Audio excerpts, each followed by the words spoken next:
40 عاما شيئا بالنسبة لي يمكن أن أبني عليه رواية إلا في فترة الأشهر القليلة التي تحصن فيها المقاتلون الكرد من أتباع حزب العمال الكردستاني في الأزقة والحارات في مدن كردستان الشمالية، فتسببوا بدمار هذه المدن وخراب البيوت ومقتل الكثير من شباب وشابات كرد.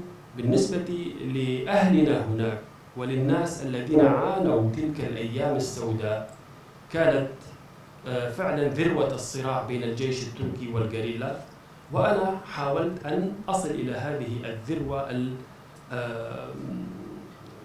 الذروة الصراعية لأقول، وحاولت قدر الإمكان أن أكثف وأن أبني الرواية على خلفيات تاريخية، خلفية الصراع الكردي التركي، واخترت كما أشار صديقي بصحة طبعا جزيرة بوطان، كانت هناك أيضا ديار بكر أو آمد، كانت هناك نصيبين، كانت هناك الشرناخ، كل هذه المدن دمرت وتعرضت تماما مثل جزيرة بوطان إلى هذه الأحداث، لكن اخترت الجزيرة للأسباب التي ذكرها الأخ خالد.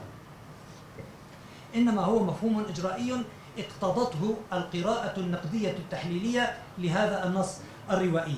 فحالات نفسية كثيرة لنشتمان، لكمال عم نشتمان كمال الذي اغتصب ابنة أخيه الذي كان في السجن بسبب المخدرات،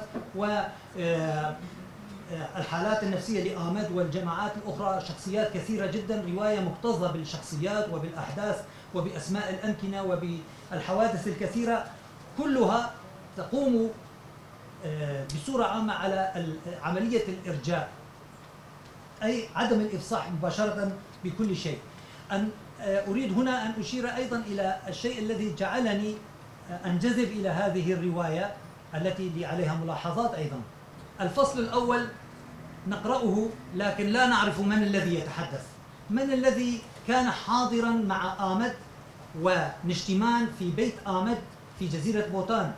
تجري الأحداث، نحن نعرف حركات آمد، نعرف حركات نشتمان، نعرف الحالات النفسية في دواخلهم، لكن من هذا الذي يرصد هذه الأحداث لا نعرف. هذا يعني أن الروائي اعتمد في الفصل الأول راويا ساردا قابعا في مرصد يرصد الأحداث وينقلها دون أن نعرف من هو هذا الراصد، هذا السارد الذي يرى كل شيء وهو مطلع على جميع تفاصيل الأحداث وعلى جميع الحالات النفسية التي تعيشها نشتمان ويعيشها آمد في بيت مغلق دون أن نعرف من هو هذا الشخص القابع في مكان ما وهو السارد المجهول. هذا هو السارد الأول. يأتي الفصل الثاني. في الفصل الثاني فتاة مدفونة أسفل شجرة تين، والفتاة هي نشتمان التي قتلت أو كما يسميها رفاقها استشهدت. هذه الفتاة مدفونة تحت شجرة تين، هناك شجرة تين. في الفصل الثاني نعرف من هو السارد. السارد هي الفتاة المقتولة نفسها. كيف؟ طريقة السرد في الفصول التالية ما عدا الفصل الأول، الثاني والثالث والرابع والخامس، طريقة السرد هي طريقة السرد بالوثيقة. طريقة السرد بالوثيقة.